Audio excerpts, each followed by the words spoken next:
Reksem Kozmumba Chiama tsisy afa ampopa Zany anetsy raisikopa opa Lalao afa anetsy fombafomba Minono fotsiny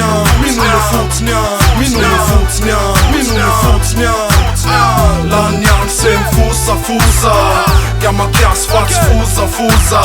Sanandro reko nikozy anaty move Engama tomfozy mety mbola ho azy lozy Rima ataony kosy tsy misy afatsy toko Antenany am'bande ho atsika tsisy sova Zay no haiko bande za ko tsy akasatra Niazikina mitina seterika no etambaritra Efa folo taona zay no mikarika 10 taona eny amin'ny tsape no miaika ny fikarika Se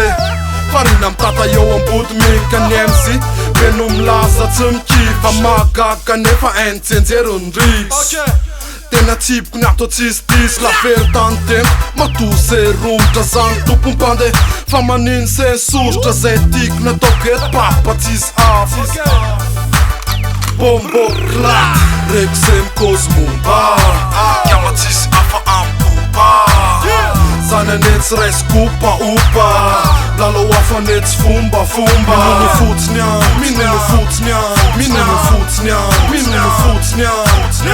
Lany andro se mifosafosa Chiama kiasy fatsy fozafoza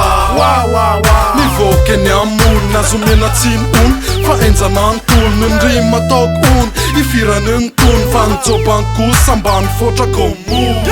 Lany andro se mitata MC Za mandroso tsy mierika ny anketrika mety Zany loha mbande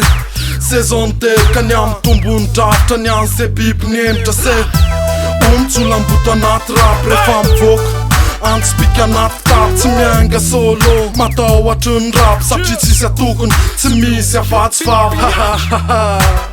Bokozy lesy aza mitsapy Na ty tsify tsara mpozy lesy Mamafy aty se Mila mizaka mivokana ny rany amitsika Dreto kope izany kodro Reksem Kozmumba Chiama tsisy afa ampopa Zany anetsy raisikopa opa Lalao afa anetsy fombafomba Minono fotsiny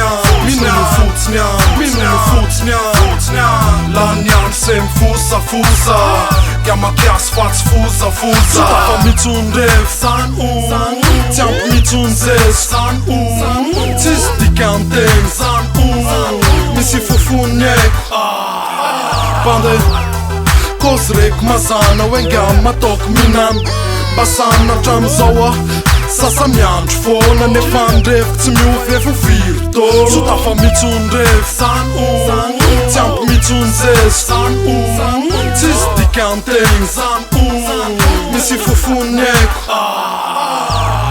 Miandrany afa atao tsisy mipotra Tsisy afatsy opa nefa be ondromotra Fa ny aty soko pande Bokozy tsy koko fa zay ny kozy miodina Aodikodo nofo